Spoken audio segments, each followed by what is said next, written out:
welcome back our friends who have joined us on some of our previous webinars, and welcome to some of our new members.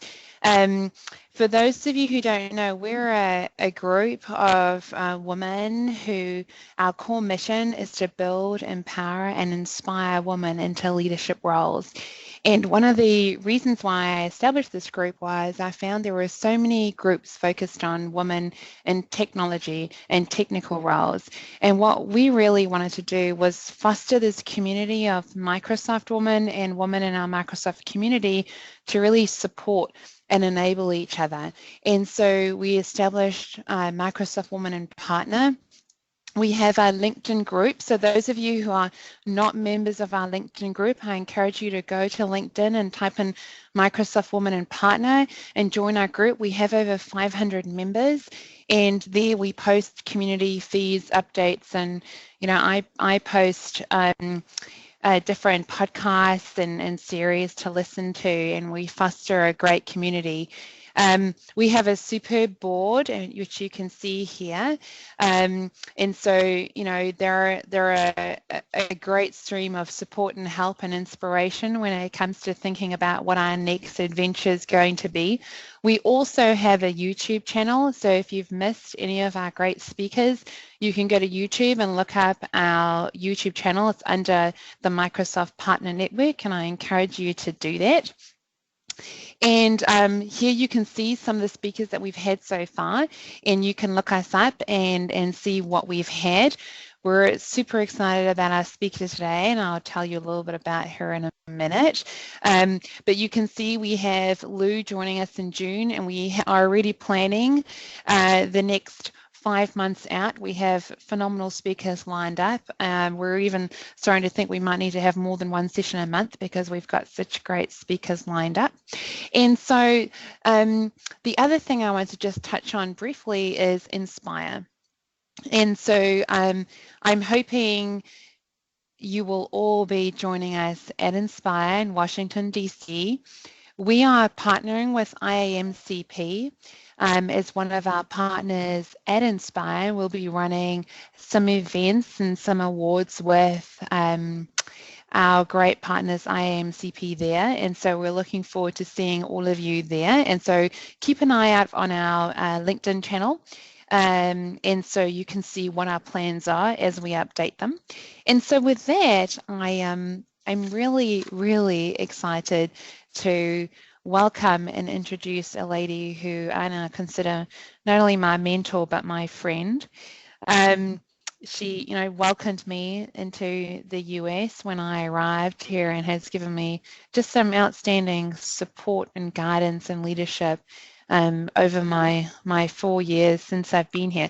But Marietta has 30 years of sales and leadership experience, and she focuses on attracting, developing, and inspiring world-class talent. When I worked with Marietta, she was the Vice President of the US Microsoft Dynamics business. She also has done some outstanding roles, including General Manager of the Enterprise Partner Group for the Greater Southeast and Heartland districts, being the Director of Sales in the Central Region. Marietta's led billion-dollar revenue businesses. But I also want to call out some of the other things that Marietta has been recognized for, and it really aligns with the core premise and the goal of Microsoft Woman and Partner. And she's recognized as Atlanta's Tribute 2011 Superwoman and received multiple Gold Club Award nominations and awards at Microsoft. She has a passion for speaking and leading engagements. She was a speaker at the Spelman Woman of Color Conference, the White House Office for the HBCU, Women in Leadership Conference, and African American Leadership Conference. Marietta hails from Ohio. She is an amazing supporter for helping and leading women and women in color into strong leadership roles. And I could keep on going on about all the volunteering and the charity work that she's focused on doing, but I'm going to give her a chance to tell us her story. And so I'd like to welcome Marietta Davis to join us on our webinar today. Thank you so much. I really am excited and thrilled to be here. And to have Lindsay do the introduction. I probably, folks on the phone won't be able to appreciate it, but my little Kiwi, and has been such a phenomenal supporter of me, and really, goes beyond, the work that we did at Microsoft. And I, too, consider her to be a friend. And so the growth and the opportunity for us is mutual. So I appreciate it so very much, and I appreciate you just considering me for this topic. So I'm thrilled to be, for those of you that are at Microsoft, I'm thrilled to be back. Always, be my first, middle, and final love.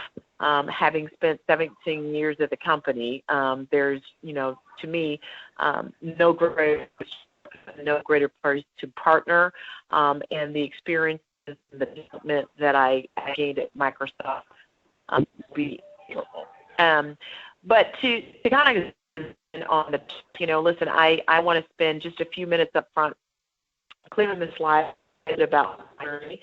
I think some of it's preparation. I think some of it is opportunity, and then I think I've been incredibly blessed to have had a phenomenal.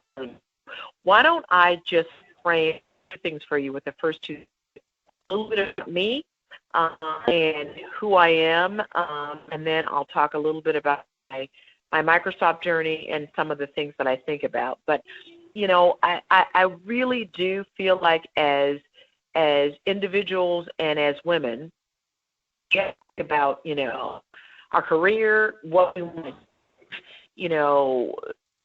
ultimately, what does our success look like? What more different?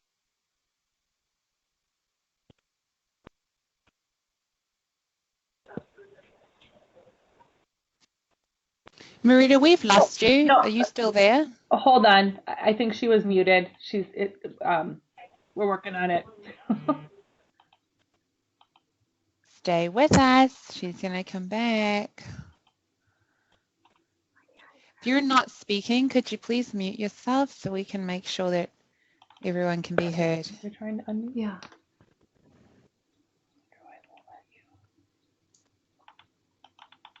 Let's see if I can grab her. Mm-hmm.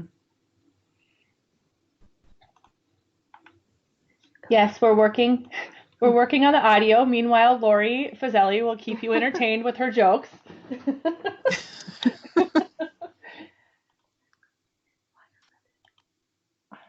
Okay, while we're coming back to it, let me fill in some time and tell you a little bit about Inspire.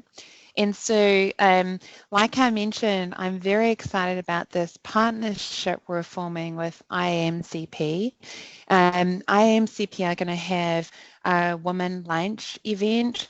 They're going to have a networking event, and so Microsoft Women a Partner will be involved in the networking event. We will shortly be announcing awards, which we're wanting to ask all of our members to vote for an inspirational leader, and we're going to be looking to give out some awards at the networking event.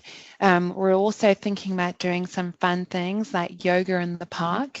And so, make sure you're registered. Oh, there we go. All right, Maritta's back. All right. I'm unmuted. I unmuted myself. That's no problem. You were doing great though, Lindsay. So, I think this first slide just kind of speaks to so many things to think about on our map to life, on our roadmaps. So what I do on the next two slides is frame with you a little bit about, who I am and what motivates me, and then, a little bit about my Microsoft background and then some of my frameworks. So there, we could go on to the next slide that kind of talks a little bit about who I am and where I started. So a place called Urbandale, Iowa. Said I was from Ohio, which of course can't. But there's a big difference between Ohio and Iowa. Somebody from New Zealand probably sees this as basically the same.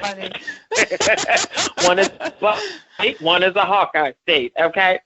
So this place called Urbandale, Iowa, which is a suburb of Des Moines. And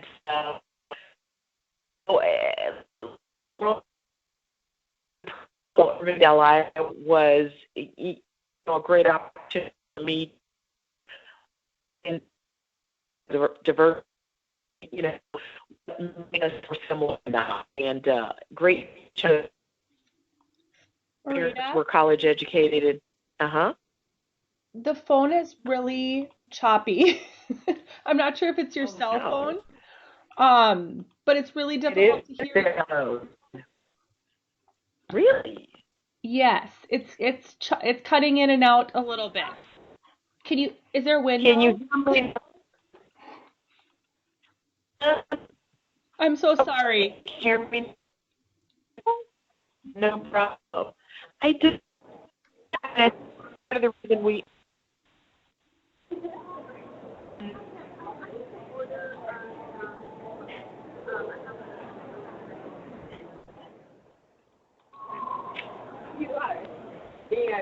Marietta? Yeah. Okay, Am I still choppy? That's a bit clearer. Okay, I think what you're going to probably have to do is, it feels like there's some people that are on that need to be muted. Yep. I've kind of stepped outside, and now I'm in the backyard, so you will probably hear some things, but this is probably about as clear as I'm going to be able to make it. You are very Can you hear clear me? right now. Yes, it's very, very clear right now. All right. We'll make sure everyone else is muted So, and not mute you. okay. All right. And I'm going to wing the slides because I am now in my backyard, and so I do not see any slides. So let me just say this. I grew up in Iowa, and it was a great experience for a lot of different reasons. Great parents and great upbringing. I went away to college in Illinois, met my husband, have been married to him for 27 years. I think the slide says 23. Had 2 sons. I'm really super proud. Both my sons actually have special needs, so that was a unique experience in and of itself. My oldest son just graduated from Clemson University, salutatorian, believe it or not, and he's autistic, and he graduated 3 weeks ago. And he is in, I think, the center of that slide. My youngest son just graduated from high school last week, and so just being able to balance and doing work-life balance in and of itself has not been easy. But I'm super proud of my family and the work that we've done. I'm going inside just for a minute to see the slide deck. I was a radio television production major, which oftentimes people wonder how I got into technology. And it was many, many years ago, IBM was looking for people who had strong communications backgrounds. And I, took a chance and went for it, and ultimately ended up working for IBM in Peoria, Illinois, and just had a great run there, and moved to Chicago. And I was with IBM probably, 7 years, and then did a host of other things. I worked for Tata Consulting in, the era of Y2K. But I think more than anything, when I think about my career and my journey, it has always been focused in on how I could make other people successful. Whether I was an individual contributor, whether I was a manager, a leader, a vice president, whatever it was, I think that success is so oftentimes built on the premise of making others great and making others better. And in the process of making others better, you have an opportunity to succeed yourself. And so a little bit about, just my background, and I've been recognized. I think Lindsay talked about it, and I certainly am humbled by, the work that I've done at Spelman, the work that I've done at the White House Council on, historically Black colleges and universities. It's now raining outside in my backyard, so hopefully I won't lose connection. And just, an opportunity to give back. I think the next slide kind of frames my Microsoft background. And after 16 and a half, close to 17 years at Microsoft, I started off as an individual contributor in Chicago and have had just incredibly great experiences. Worked in Chicago for a few years as an individual contributor and moved quickly into the leadership ranks. Had an opportunity by way of Kevin Johnson, who is now the CEO of Starbucks, to move to Seattle, and got a chance to really work closely with Steve Ballmer and Bill Gates, but in particular Steve Ballmer, and have fostered a relationship with Steve that I, value today. As a matter of fact, when he bought the Clippers, he asked me to join the organization. It wasn't something that I wanted to do.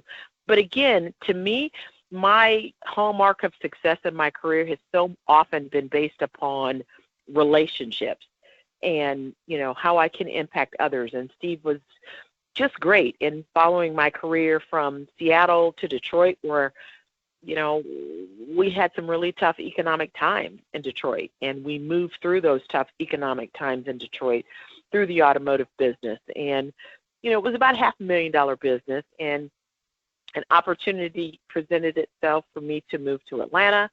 And just, I took advantage of that opportunity and moved down here and managed, I think it was the second largest business in the United States at that time, second only to New York, New Jersey, and worked for somebody who still is a close friend and mentor today, Kirsten Kliphouse, who was with Microsoft. And, as fate would have it, Kirsten and I still do a tremendous amount of business together, whether it's part of the, Angel Network that she's part of, or the Angel Network that I'm part of, or Women in Technology in Atlanta. I spoke at an event at Georgia Tech for her earlier this week. So again, I think it's all about relationships and keeping those relationships going and developing yourself and readying yourself for the next opportunity.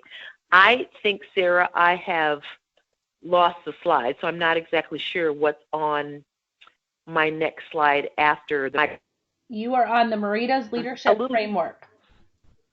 My framework slide. So when I think about it, oftentimes people, thank you. People oftentimes ask me about my leadership and my leadership style. And, as people, individuals, women, what have you, I think that when I think about building world-class teams, I think about, like a vision, a purpose, having clarity on goals, and then clarity on how you measure those goals. And I just believe that so much is based upon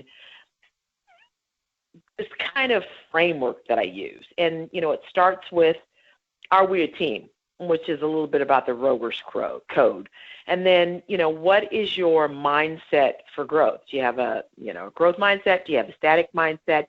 You really do need people with you and on your teams that really understand where they are today is just a snapshot in time, and that they ultimately need to get to and need to aspire to be more. And whether I'm talking to Spellman, whether I'm doing some of my Angel Network, whether I'm doing some board work, whatever it is, I always look for opportunities, and I try to engage with people who look beyond where they are today. I do think that there's methodologies as it relates to interfacing with customers or partners or what have you. I think that oftentimes there's a tendency for people to say, I just naturally gravitate towards people and I'm just good at it and I don't know how I do it. And that's fine for a short period of time, but I ultimately think that you have to be better at that. You have to have something that's repeatable, duplicatable, something that you can share with others. And so I am a little obsessed about some form of a sales and opportunity methodology, whether it's Miller Hyman, whether it's Holden, whether it's spin selling. I'm a big believer in the Holden methodology, but I do feel like there's a methodology that leaders need to use to kind of get people going in the same direction. You ultimately have to measure people, and you need to measure people on the how, and I think that's oftentimes what we called at Microsoft the scorecard, right? And then the what, and the what is quota, And to me, when you bring all those together and collapse them and expand them, that is kind of the way that I think about developing leadership teams, when I think about developing world-class teams that work effectively together, and how I approach things. And it hasn't been announced. It will probably be announced in the next couple of months, but I'm just, been asked to be pretty sizable, marketing board, and I'm super excited about it. I think, ultimately when you decide to move phase of your career, you look for board opportunities, and I'm super excited about it. But I think things that this board thought that I would bring to the table was a repeatable process and an executable process that would help them develop. Just for you to have the fundamentals and the foundations of how you approach things. And I think you'd be surprised, how that's ultimately valued, in the marketplace, whether you're on a board, whether you ultimately decide to go back into a small business, startup organization, angel investment, or you do nonprofit work. I think when I think about what I'd consider to be this gap year that I've had, I thought when I left Microsoft that my focus would be on nonprofit organizations. And I certainly have done nonprofit work, but what has come to pass for me is that I still have a couple more cranks left in the dial. And so probably before, the September timeframe, there was some announcements made about, what my next move will be. And I would have thought that it would have been some nonprofit, but it is going to be a for-profit organization that's relatively small, but that will allow me to take advantage of all the things I've learned and done that are part of this leadership framework. And so I just think it's important for you to kind of resonate and understand that whatever your framework looks like, you ultimately have to decide it. But I do feel like you need to get one so you can communicate a little bit more effectively, a little bit about you. I think you can go to the next one, Sarah.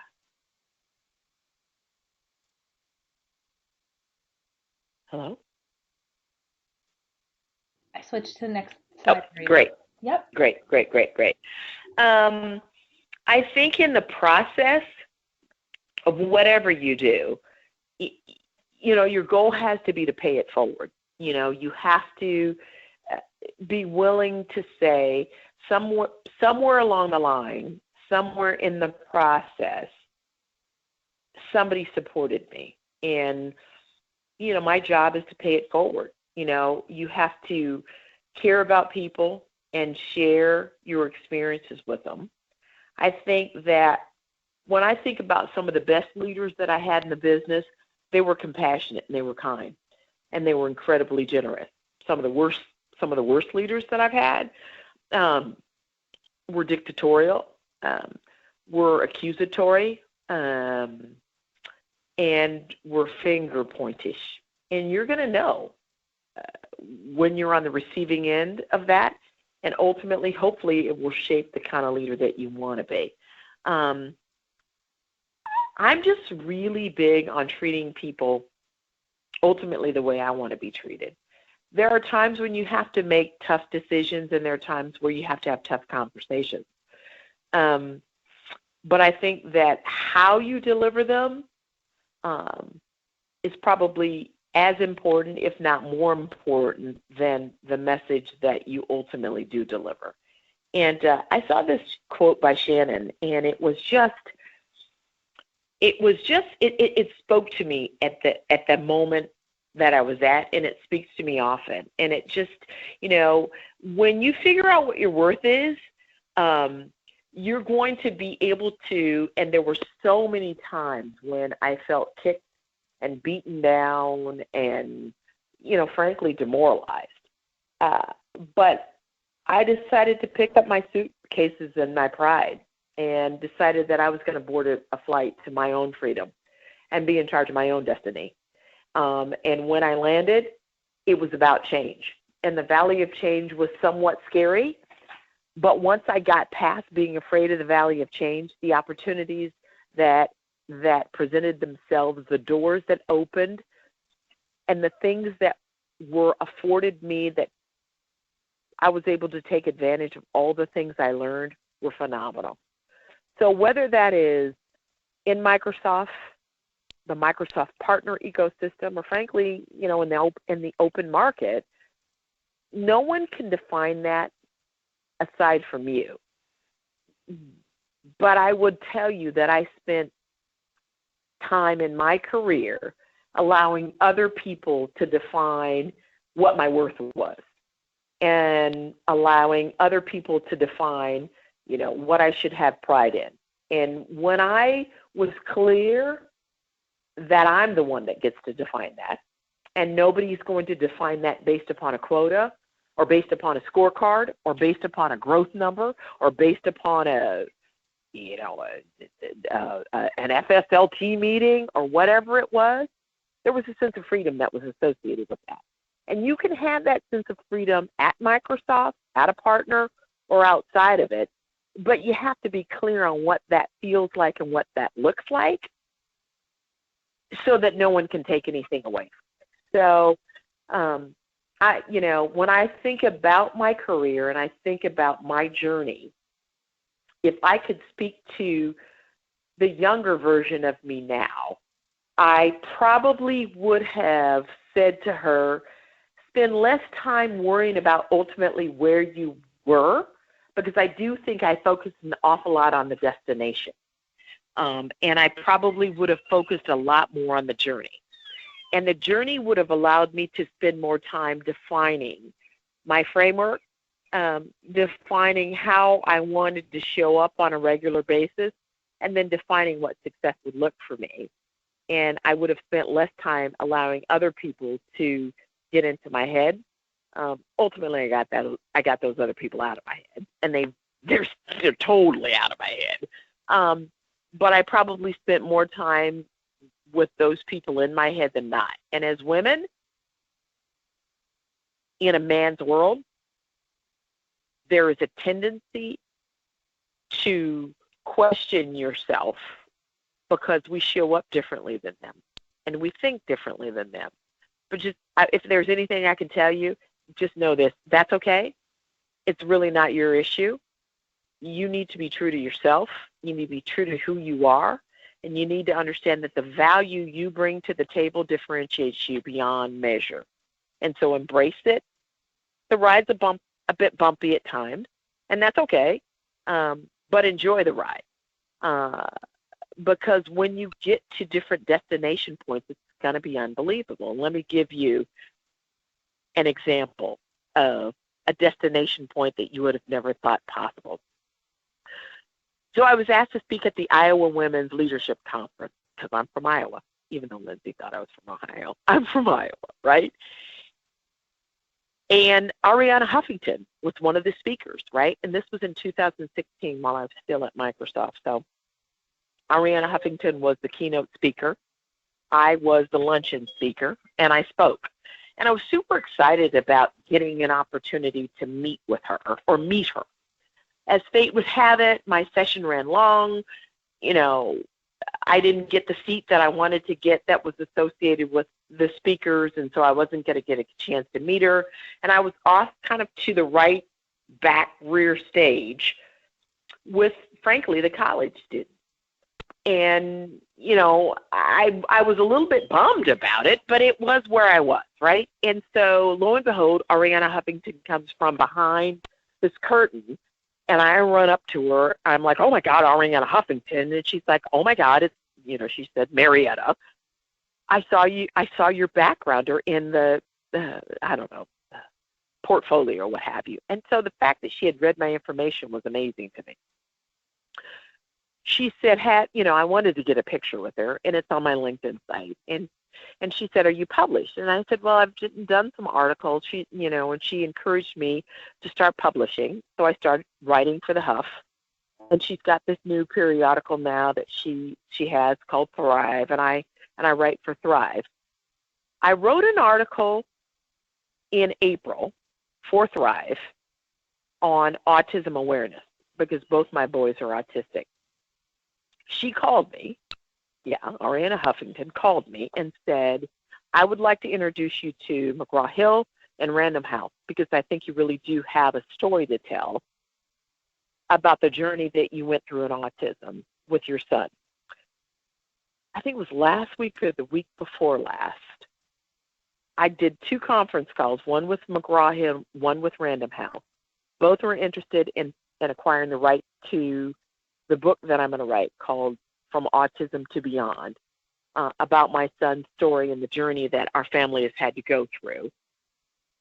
And that door would have never been open had I not viewed the Iowa Women's Leadership Conference as an opportunity to give back, absent Ariana Huffington being there, and her desire to pay it forward with me. And so the story is not, I don't know whether the book's going to be accepted or not or whatever. It's an opportunity for me to have a sense of, it's cathartic for me to talk a little bit about my story, but it speaks to an experience that I think we as women have that men don't have. And it is our ability to see the connection as partners, as mothers, as wives, as aunts, as sisters, as caregivers that put us in a unique category. And if there's anything that I want you to walk away with today, I want you to think about who you can reach back for to help bring along the journey, whether you're an assistant, whether you're a vice president, whether you're an individual contributor. As women, we've got to lean in, and when we lean in, we have to pull our sisters along with us. So I thank Lindsay and the Microsoft partner community for giving me an opportunity to speak with you guys.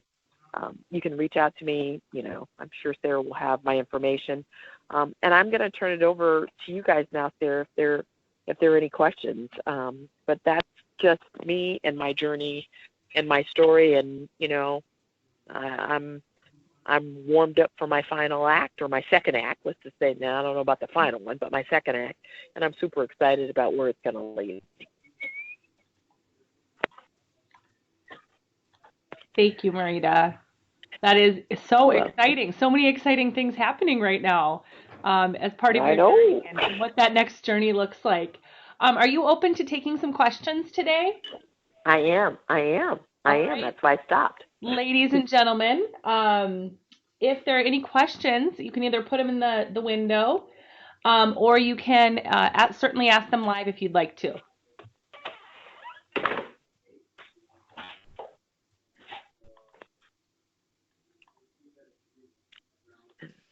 All right, it's Lindsay. I might start.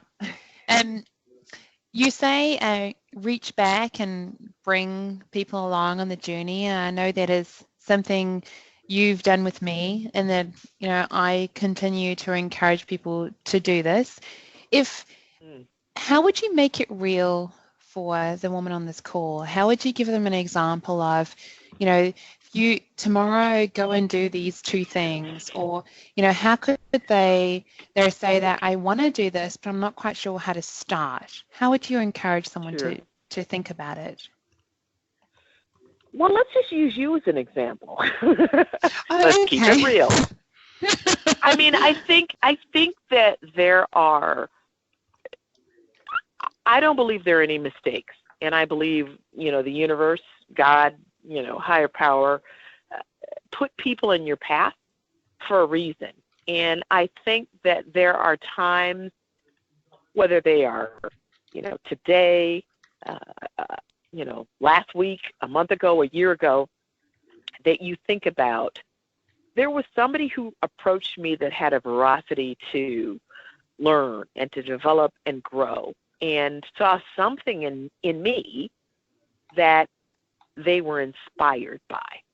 And I think it is just that simple, that you say, did I encourage that person at that moment? Did I reach out to that person at that moment? And if I didn't, let me try to figure out a way to go back and connect with them. and just say, how's it going? You know, what is it that I can do to help you? And it's important for you to understand that you had an impact and an imprint when you came up to me at that event or at lunch or in that session. And I want you to know that I'm available and willing to spend whatever time it is that I need with you. People, that's all. You know, when somebody says that to me, or, you know, I said it to you, I didn't need to do anything. You were looking for somebody who was open and that would connect with you and give you the eye contact and really listen to your story. And if you recall, your story had positive, but your story also had negative. And you needed somebody who was willing to listen to it all and remove obstacles that were difficult and open doors for you that you knew you ultimately would get to. And I think as leaders, as people that we reach back for, part of what we have to do is we got to be willing to stand on something. You got to stand for something. You know, there were some things that Lindsay had gone through that were not optimal. And I had an opportunity to have an impact on them. The easier thing would have been to have just let them roll, but I didn't. And, you know, you look at her today and you say, whew, I knew I did the right thing. And I think that is what you have to do as a leader. That's what you have to do if you really care about people. There are times when you make mistakes. There are times when people represent themselves to be something that they're not. But 95% of the time, I'm pretty spot on and accurate. So I think it's that simple, personally. Okay. I don't know if that makes sense. Yeah. We have another question. How did you manage your work-life balance with 2 special needs children? Well, first of all, I think this whole idea of work-life balance is, you know, it's a good cliche. There is no such thing as work-life balance. It's ebbs and flows, you know. Ultimately, you know, my husband and I kind of needed to make a decision about how we figured this thing out. Some of it was, as a mother, there were, you know, individual educational programs that I had to go to. And I was up front with my leadership team, whoever my leader was. You know, I got a lot of things that are on paper that are important for you to know about Marietta. But there's something that you need to know about Marietta that's not on paper. And that is, you know, I was blessed with 2 kids with special needs. And, you know, let me tell you a little bit about what the expectation is going to be. Quarterly, I'm going to have to go and sit with their teachers and really get an understanding of how they're progressing and how they're executing and how they're doing. And so there's going to be a window in which I have to agree to sit down with these people on a given time frame. They're probably going to be 2 or 3 hours. And what makes it interesting is that it's going to be quarterly, and it's probably going to be right around our quarter end. And so you need to understand my commitment to my kids and my commitment to their future, and ultimately decide whether or not I got what it takes. There was never a leader that ever questioned it, because I think they felt like, well, she's bold enough to deliver this message, and she's crystal clear enough on what the parameters of success need to be. She's going to need to balance it. But you're going to have to know what your non-negotiables are. And the other non-negotiable that I think, you know, those folks on the call that worked with me understand was that, you know, I lost 109 pounds, and I did it, you know, kind of in the old traditional way, which was just eating, writing, and exercising. And, you know, there were times that I needed to be at the gym early in the morning, right? So there was a window that, whether I'm on a board, whether or not, you know, I'm taking a big global sales leadership role or whatever it's going to be, folks are going to have to understand that in order for me to be the best me that I need to be, I got to have that workout time. And, for me, it's early in the morning. But you got to know what it is. You can't go in there saying, well, I need work-life balance and not be able to define it. You have to be able to define what does work-life balance mean to you, and what ultimately is it going to be to those people that work with you, for you, and you work for, so that you can define it up front. And once folks know that, they do whatever they have to do. Hopefully that answered the question. Yes, perfect. Next question. How do you enable a culture of paying it forward when the environment is very resistant and complacent? How do you instrument change? Well, I mean, I don't know. I'm probably not the best person to deliver this, but I mean, to me, you never say no. I mean, I think I never let an ecosystem stop me from being what I wanted to ultimately be, right? I think it's all in how you frame things. So when the environment basically says, we like things this way and we don't really want things to change, I think it depends on the environment that you're in, right? No matter what environment you're in, you can reach and rationalize anybody. If it's statistics that say, in order for our business to grow more, we need more of this. More women, more people of color, more people who have disabilities, or a combination of both. And my goal is to help the organization be more successful. And by bringing in a group of people that we otherwise wouldn't have been able to get, I'm going to ultimately help the bottom line. See, I think a lot of times people see paying it forward as, it's my debt to society. It's my responsibility. It's my give back, and it's really nice. You know what? Paying it forward helps companies make more money. Paying it forward helps companies be more successful. Because when you have people that are not like the majority, you have an opportunity to have a different point of view and a different thought process. But there's this natural tendency to not want to do the work that's associated with it. I don't know anybody at Microsoft, in the Microsoft channel, or any place in business, that if you don't statistically lay out a value proposition for them, they won't do it. But you got to be willing to do the work. And, I mean, a lot of folks were like, oh, no one questioned my commitment to working with the historically black colleges and universities, because I made it clear. Part of what everybody wanted to do, whether it was Bill, whether it was Steve, and now ultimately Satya, diversity is important. And so by having me as an instrument, I was able to be a beacon for people to want to join the organization, which ultimately was going to have an impact on the kind of engineers, the kind of sales professionals, the kind of operational and finance professionals we had. And so nobody precluded me from doing it. But if I'd have just said, you know what, you need to do this because, I'm this black woman and it's super important to me, I don't know. I don't know that they would have done it. They might have entertained it for a minute, but I frame things from a business perspective. I think you've got to frame things from a business perspective, and when you do it from a business perspective, nobody will say no. But that, to me, paying it forward says it is. I'm paying it forward, and I'm impacting the overall results of the company, because that's why we're there, right? They're there to make money. And when you get the fact that they're there to make money and you can help them make money, well, then everybody's open to a conversation.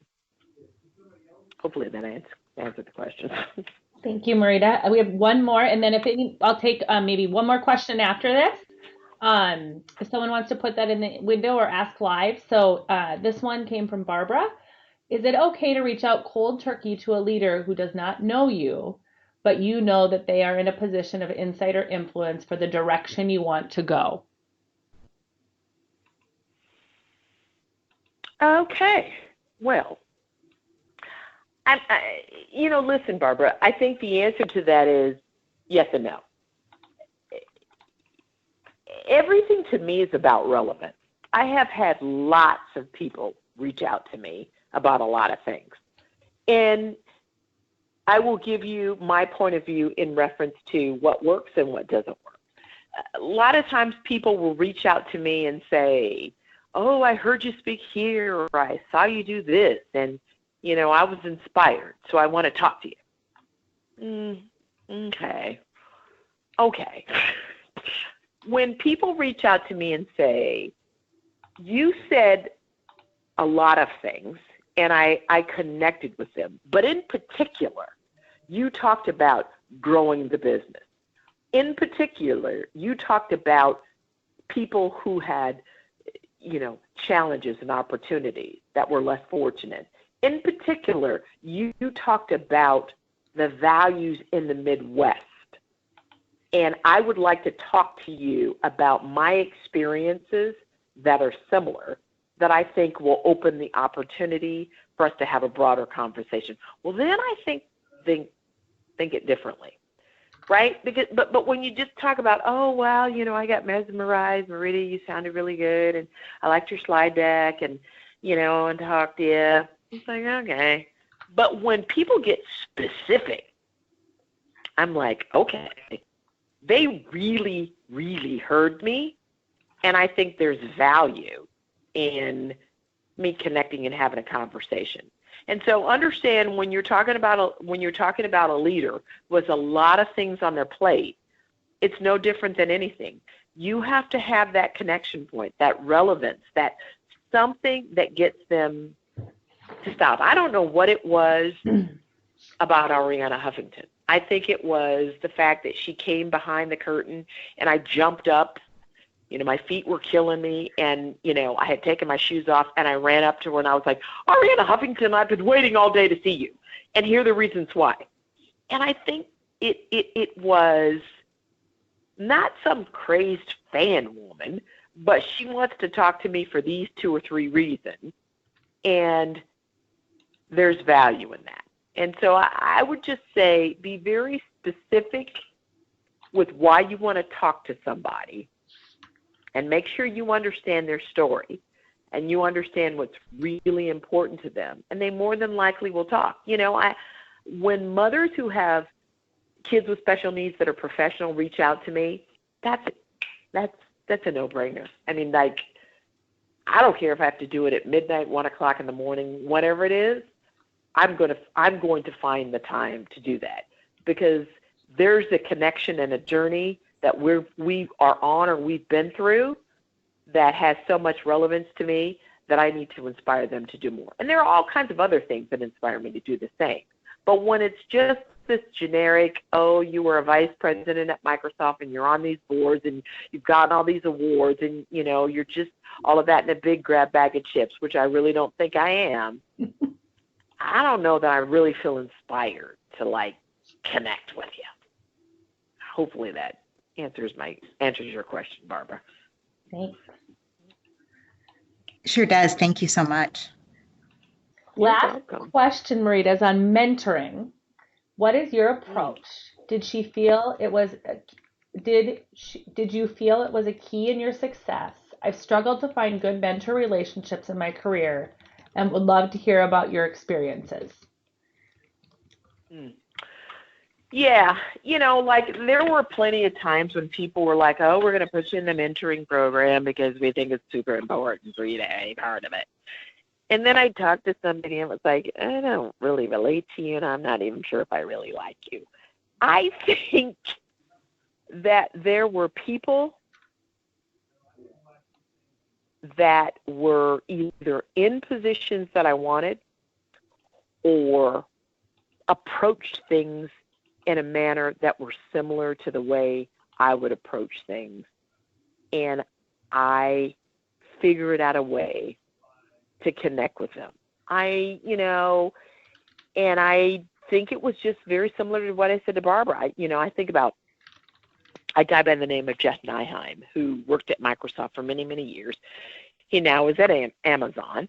He was a professor at DePaul University and probably has had the greatest early impact on me at Microsoft, and we have remained friends.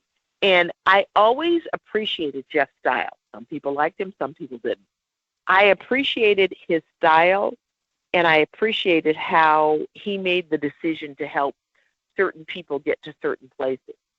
And I think I had an opportunity to connect with him and just said, hey, it's important for you to know this, whether it means anything to you or not. I like the following about you.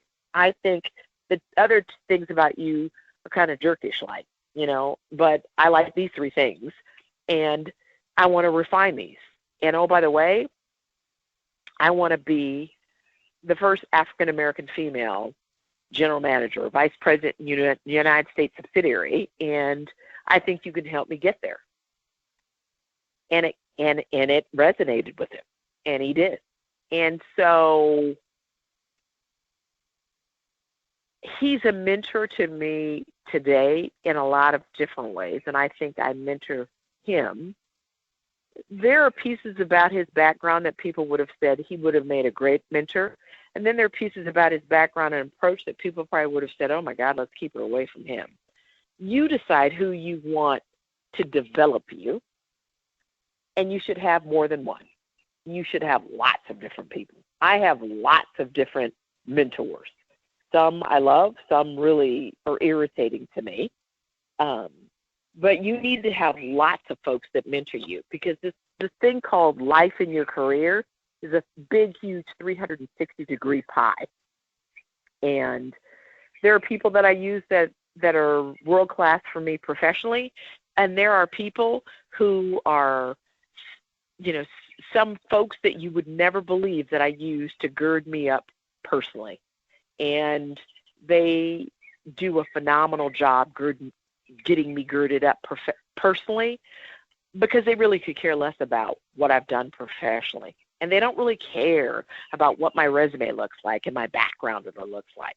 They see this chick from Iowa that's really good at certain things and is really bad at others, and they've gotten good at the things that I'm not good at, and they're willing to help me. So I think, mentorship's all about how you define it and who you choose to go after. But whoever that is, make sure that you include enough people so that you can be a well-rounded professional and not just about, a one-track or a one-trick rocket to one place. Because once you get there, then what are you going to do? You won't grow if you don't have enough of a dossier to build from. So hopefully that helps. Thank you, Marietta. Well, on behalf of Women in Partner, I just want to thank you for being on the call today, and having the opportunity. I've worked with you in the past. You always bring such great energy and passion to everything you do, and I loved that we were able to play some music at the beginning, because I know how much you love music. Congratulations to both of the young men in your life that just had big accomplishments. And we really appreciate you being on the call and providing us with some insights and guidance, and wish you the very best as you take that next step in your journey. Thank you. And I first of all, thank you and Lindsay and the folks at Microsoft and the Microsoft ecosystem and channel. My contact information is out on LinkedIn. If I can ever be of any value to anybody, just know that, if time affords itself and opportunity affords itself, I'm happy to work with and connect with anybody. So I appreciate the opportunity. Thank you. Have a great day, ladies Marietta. and gentlemen. Thank you. Bye. Bye-bye. Bye.